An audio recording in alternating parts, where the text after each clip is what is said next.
La bendición y la paz de Dios nuestro Padre y del Señor Jesucristo sea con todos ustedes. Hoy se viene hambre y sed de oír palabra de Dios. Mateo 4:4. Él respondió y dijo, hablando de Jesús, escrito está, no solo de pan vivir el hombre, sino de toda palabra que sale de la boca de Dios. Estas palabras las mencionó el Señor Jesús cuando fue llevado por Satanás al desierto. Bueno, en esta tierra hay dos menús. El que ofrece Satanás, que es abundante, y ofrece riqueza, poder, autoridad, reconocimiento, aprobación, placeres sexuales fuera del orden bíblico y acumulación de bienes materiales, entre muchos otros platillos, entre comillas.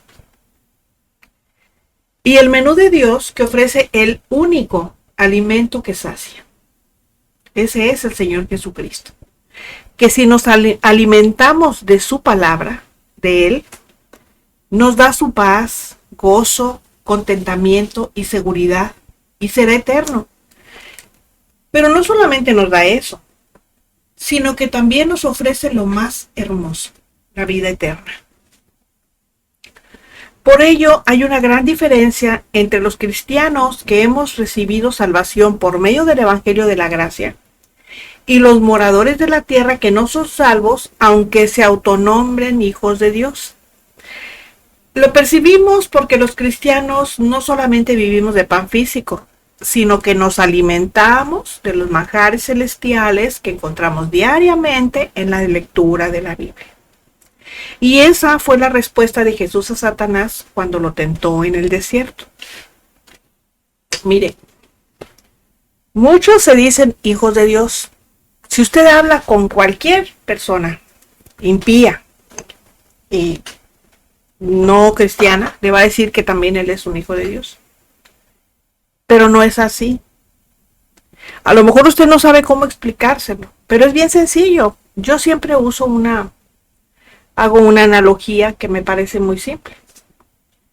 Supongamos que usted es un artesano y hace un orfebre y hace, no sé, a lo mejor algún collar, a lo mejor una vasija. Y mientras está en sus manos, pues es suya. Es de su propiedad, usted la hizo y usted todo, ¿verdad? Es suyo. Pero usted tiene un negocio y esas cosas las hace para negocio y las pone a la venta. Llega alguien y le gustó aquello que usted hizo, lo compró. ¿De quién es eso? ¿Es suyo o de la persona que se lo compró? De la persona que se lo compró, ¿verdad? Aunque usted lo haya creado. Bueno, lo mismo pasa con nosotros, con el ser humano. Todos los hombres son creación de Dios, absolutamente todos, pero hijos solo los que recibimos a nuestro Señor Jesucristo. ¿Por qué? Porque Él nos compró con su sangre preciosa, Él nos redimió de nuestros pecados, Él borró todos nuestros pecados en la cruz del Calvario.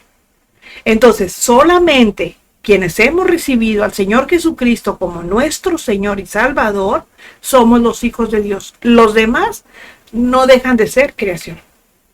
Siguen siendo creación de Dios, pero no son sus hijos. Bueno, entonces, nosotros no solamente vivimos de pan, nosotros nos alimentamos de los manjares celestiales que encontramos diariamente en la lectura de Dios, en la lectura de la Biblia. En cambio, los hombres de Dios no solo no se alimentan espiritualmente, sino que únicamente comen físicamente sin importar lo que se llevan a la boca porque no tienen tiempo.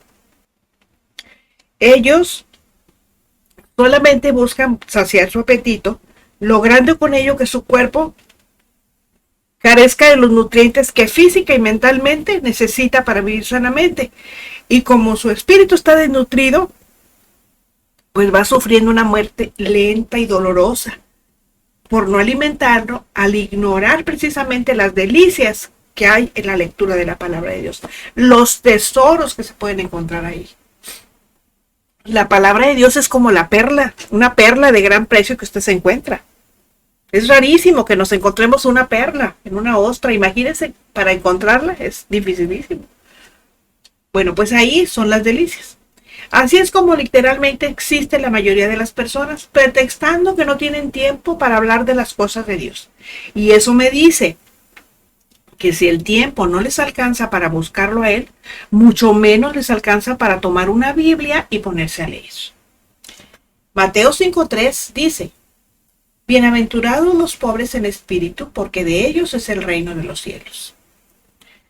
Mi hija, que es contadora pública, pues decidió estudiar la carrera de psicología y pues conoce los entramados, digamos, de la mente.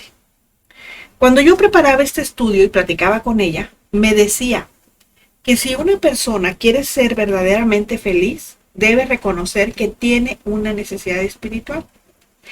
Y las palabras del texto demuestran que el ingrediente indispensable para llevar una vida feliz, una vida gozosa, una vida dichosa, es efectivamente satisfacer nuestro apetito espiritual.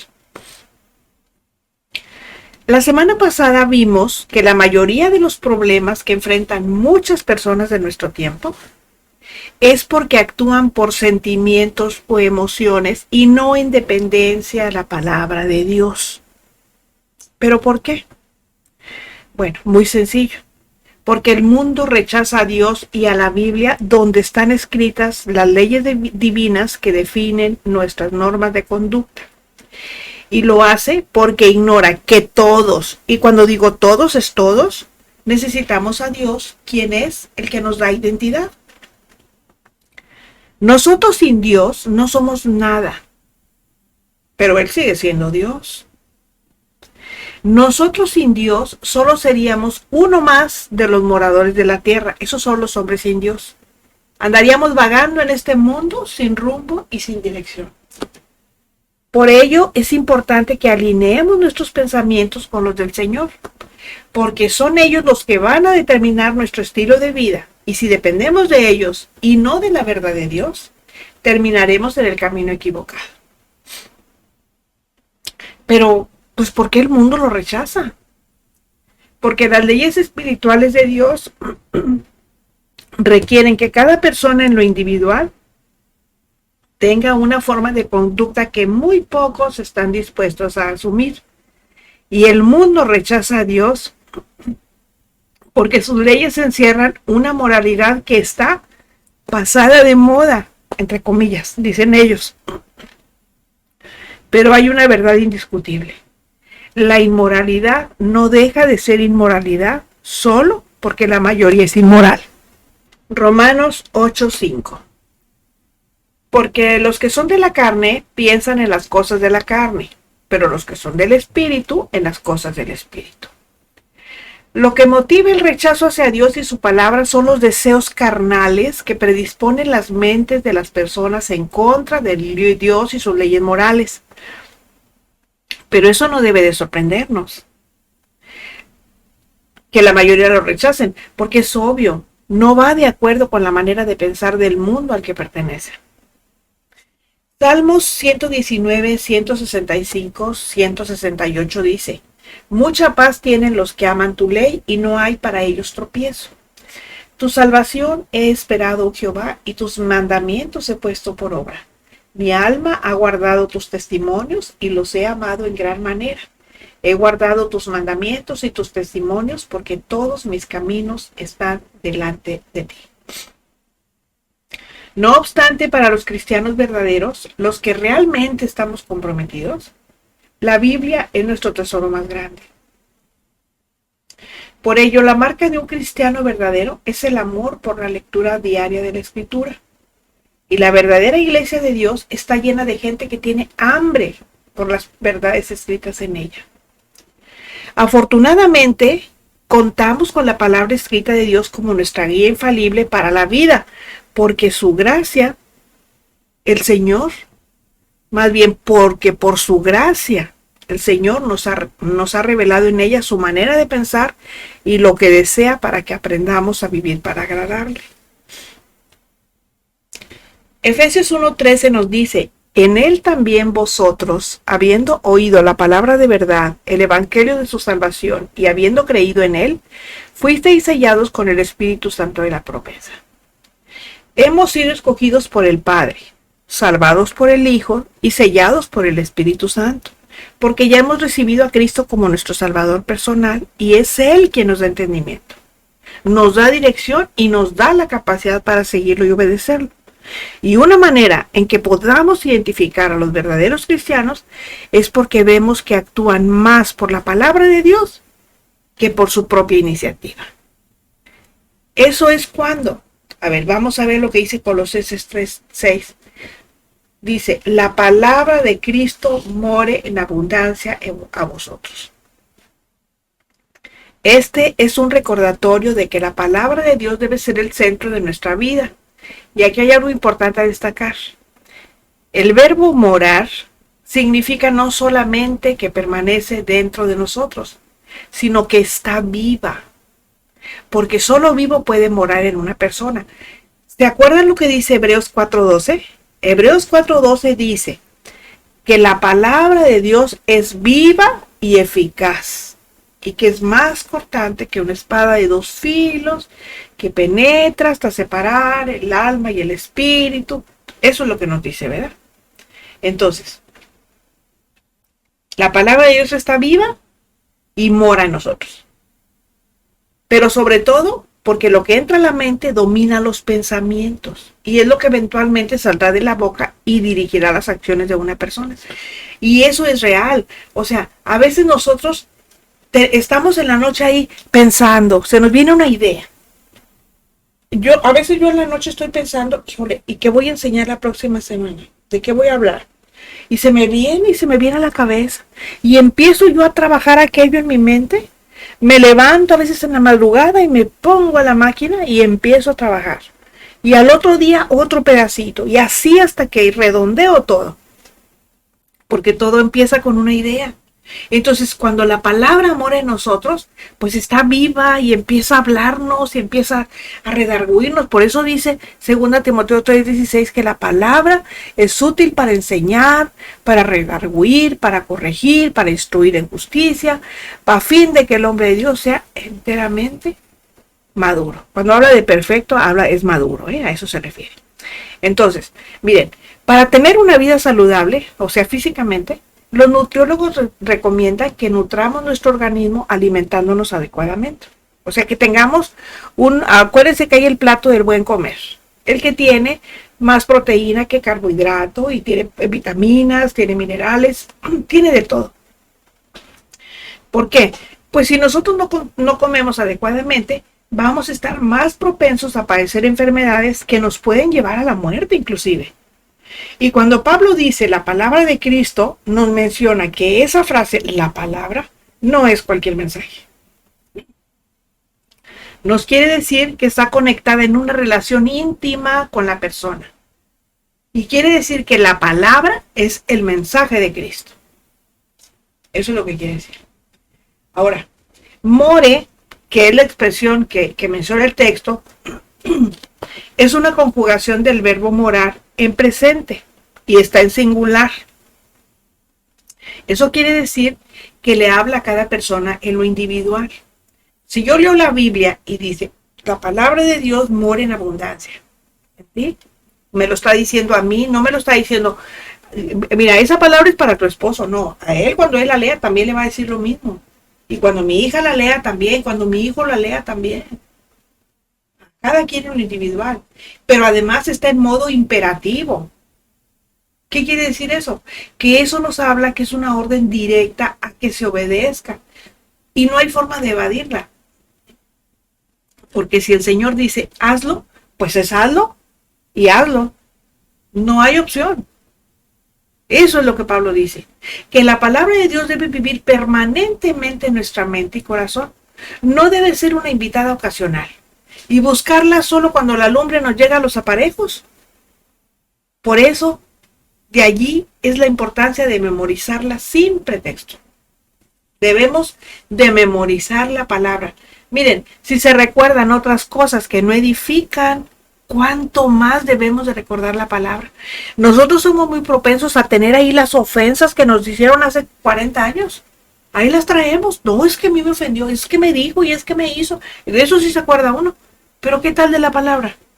Y eso es lo que debemos de recordar, que la palabra more en nosotros. Máxime se la estamos leyendo todos los días, todos los días, todos los días. Algo se nos debe de quedar.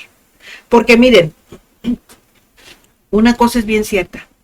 Si nosotros leemos la palabra todos los días, pero no memorizamos, eso significa que nomás la leímos sin prestarle atención. Eso es lo que significa, nada más por el momento. Y no, mis hermanos. Nosotros debemos de memorizar la palabra y traerla ahí, porque va a llegar el momento. Miren, aquí en mi país, en México, ya está habiendo persecución de cristianos. Ya están quemando Biblias, están quemando iglesias. Si esa gente a la que le han quemado la iglesia, le han quemado la Biblia, no recordó la palabra, ¿de qué va a vivir? ¿Cómo se va a sostener? ¿Cómo va a tener esperanza?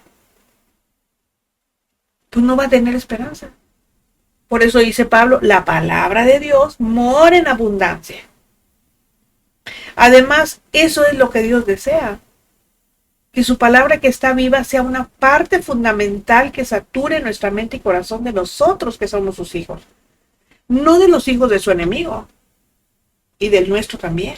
No, de sus hijos. Yo no me preocupo por si los hijos de mi vecino leen o no leen la Biblia. A mí eso no me interesa, no son mis hijos. A mí me interesan mis hijos.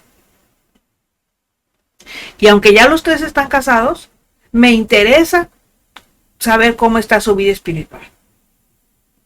Y me gozo cuando me hablan y me dicen y me platican que sus hijitos, que la iglesia, que esto, que cuando nos ponemos a platicar sobre algún tema, a debatir sobre algún tema de la palabra. Eso es una parte fundamental, que la palabra sature nuestra mente. Al principio yo hablaba que los cristianos tenemos 2 tipos de alimento, el material, o sea, el físico, ¿verdad? Y el más importante, que es el espiritual. Bueno, Amós 8, 11 y 12, aquí digamos que ya vamos a entrar en lo que es realmente el tema. Amós 8, 11 y 12 dice, he aquí vienen días, dice Jehová el Señor, en los cuales enviaré hambre a la tierra. No hambre de pan, ni sed de agua, sino de oír la palabra de Jehová. E irán errantes de mar a mar, desde el norte hasta el oriente, discurrirán buscando palabra de Jehová y no la hallarán. Miren, esta profecía en parte ya fue cumplida, pero todavía falta una parte. Aquí Amós estaba en medio de un cuadro desalentador cuando el Señor le declara esta palabra y le dice que llegará el momento y la hora de desear con ansia la palabra de Dios. Y eso va a ser usado como el antídoto al caos que se vivirá a lo largo y ancho de la tierra, que por cierto no falta mucho. Ahora, ¿por qué les digo yo que va a faltar? Todavía falta que se cumpla parte de esta escritura. Miren, en el Antiguo Testamento había 3 clases de profetas. El profeta que le hablaba a una ciudad, ¿sí? A la ciudad, que declaraba palabra a una ciudad. Por ejemplo, en Jeremías habla ahí de la destrucción en Ezequiel, creo, la destrucción de Damasco, algo así. En otras, por ejemplo, esa es a una ciudad. Luego hablaba de las profecías, por ejemplo, que es para todo el mundo. Digamos, por ejemplo, en Isaías 9:6, que habla de que un hijo, porque un niño nos es nacido, hijo nos es dado, ahí está hablando del Señor Jesucristo. Y esa, pues obviamente abarca a todos, tanto judíos o israelitas, como gentiles, como gente de todo el mundo. Y había las que hablaban específicamente a un país, ¿verdad? Como por ejemplo, y Jeremías, que le hablaba a Israel. Bueno, entonces por eso les digo que esto es una parte también para el mundo, ¿verdad? Ahora, dice dice Amós que se va a desear con ansia la palabra de Dios. Ahora, ¿cómo saciar esa hambre y sed de la palabra que Dios enviará? Y sed de la palabra. Me refiero que Dios va a enviar esa hambre y sed de la palabra. ¿Cómo se va a saciar? Segunda los Corintios 3:2 dice, nuestras cartas son ustedes, escritas en nuestros corazones, conocidas y leídas por todos los hombres. Pablo ya lo dijo, aquí lo estamos leyendo. Que la palabra mora en abundancia en nuestra mente y corazón, permitiéndole que se encarne de tal forma que nos transforme en un testimonio vivo que el mundo pueda leer y conocer a través nuestro, como enseña el texto. No se les olvide que nosotros somos embajadores de Dios en la tierra. ¿Qué hace un embajador? Pues representa al país, ¿verdad? Del cual fue enviado. Y nosotros somos embajadores de Dios y lo representamos aquí en la tierra. Entonces, ¿qué hacemos? Tenemos que conocer su palabra para darlo a conocer al mundo, a Él. Entonces, no se nos olvide que la gente, si a veces no leen ni el periódico, ¿ustedes creen que van a leer la Biblia? Pues no. Entonces, como la gente no lee Biblia, nos lee a nosotros. Eso quiere decir que lee nuestro testimonio. Entonces, la iglesia formada por todos los cristianos fielmente comprometidos, somos el pueblo de la palabra. Y eso es lo que nos hace diferentes a los clubes sociales en que se han convertido cientos, si no es que miles de congregaciones de creyentes. Porque acuérdense que nosotros no somos creyentes. Creyentes, ya les he dicho, hasta el diablo. Pero nosotros somos cristianos. Entonces, pensemos en que esa palabra se la dio Dios a Amós al final de las advertencias de la esclavitud, desolación y muerte del pueblo de Israel. Pero el clímax del juicio de Dios será precisamente hambre de oír la palabra. Y en un sentido, pues muy real, ese es el peor juicio de todos. Porque la pérdida de la palabra de Dios, como ya les mencioné, quita toda esperanza y consuelo. Ahora, si nos fijamos en el texto, dice, Dios dijo, enviaré hambre a la tierra de oír la palabra de Jehová. Enviaré, está en futuro. O sea, esa hambre no va a ser casual, porque lo que Dios dijo es enviaré.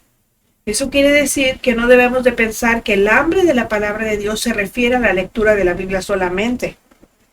También habrá hambre de predicación, porque el Señor recordará el desprecio por escuchar su palabra solo porque les pareció dura. Por eso va a enviar esa hambre, porque va a ser tan difícil todo lo que va a venir, que la gente va a querer que alguien les hable de la palabra de Dios. Y eso es lo que va a pasar precisamente con la gente que no quiere oír solo porque no le gusta, porque le parece duro el mensaje, o quien les habla no es un pastor ungido. Por eso, así me dijeron a mí una vez, ¿yo qué te voy a creer a ti si tú ni pastora eres? Pues no soy pastora, definitivamente, ni profeta, ni apóstol, ni nada de eso. Simplemente me gusta leer y estudiar la palabra y eso es todo. Y como Dios dijo que teníamos que dar a conocer la palabra, bueno, pues aquí estoy dando a conocer la palabra. Por eso yo no me doy a conocer en lo personal, porque no me interesa que me conozcan a mí. A mí me interesa que conozcan lo que dice la palabra. Y déjenme decirles, el diablo no causa problemas a quien por miedo a decir la verdad, porque duela o moleste, solo dice lo que hace sentir bien a sus oyentes. O sea, si alguien que por miedo a decir la verdad, porque duela o molesta, solo dice lo que hace sentir a sus oyentes, el diablo no le va a hacer nada.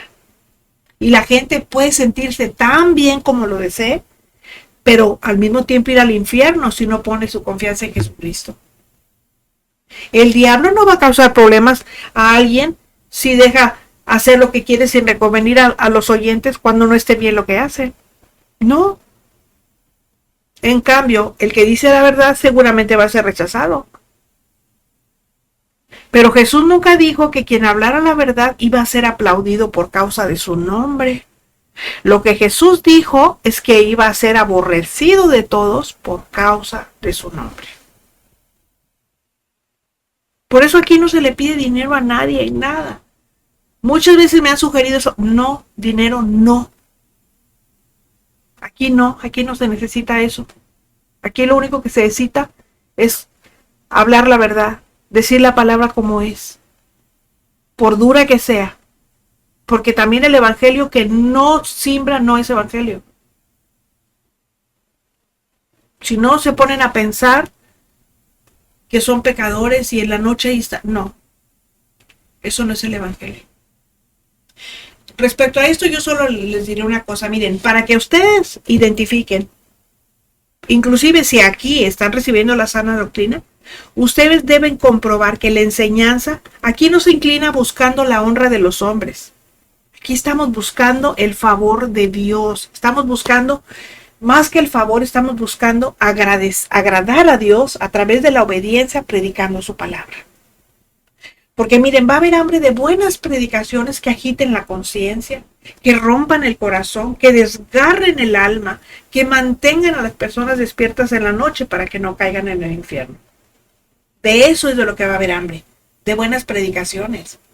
Ahorita las congregaciones están llenas, llenísimas, pero de gente dormida.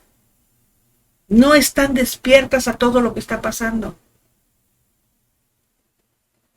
Y esas predicaciones van a venir de los buenos pastores, de los ministros, de los maestros que dicen la verdad, porque para eso fueron llamados y están obligados por Dios a decir la verdad. Están obligados por el Espíritu Santo a decir la verdad. Son forzados por el Señor Jesucristo a declarar la condición perdida de las personas ante los ojos de un Dios que es 3 veces santo. Y si el pueblo de Dios desobedece y no estudia y tampoco memoriza la palabra, pues vendrá el tiempo cuando ansiará escuchar un mensaje, pero ¿saben qué? Va a ser demasiado tarde y no podrá volver a la palabra de Dios por la esperanza de escapar del juicio. Este es el resultado de rehusar el mensaje de Dios. Primero de Samuel 28:6 dice, y consultó Saúl a Jehová, pero Jehová no le respondió ni por sueños, ni por Urim, ni por profetas. Miren, como le pasó a Saúl antes de su última batalla. La gente un día se va a dar cuenta de cuánto necesita la palabra de Dios. ¿Y saben quién será esa gente? La misma que ahora decide ignorarlo. Así que la verdad se evidencia en nuestro diario vivir. Asegurémonos que es la palabra de Dios quien guía nuestra vida. Y preguntémonos, ¿comenzamos cada día leyendo y meditando en la palabra de Dios? Porque de nada sirve decir que somos cristianos y nuestras acciones y comportamientos dicen lo contrario. Termina el estudio, empieza el servicio. Una cosa es segura. El tiempo de la gracia se está terminando. Memoricemos la palabra de Dios. Que el Señor nos ayude a mantenernos fieles a Él y que el Espíritu Santo nos dé entendimiento y valor para obedecer su palabra. Si le edificó, regáleme un like para que YouTube dé a conocer esta reflexión y más personas la escuchen. Y si no se ha suscrito, le invito a que lo haga. Aprovecho la ocasión para dar la bienvenida y agradecer de corazón a quienes me distinguen con su suscripción.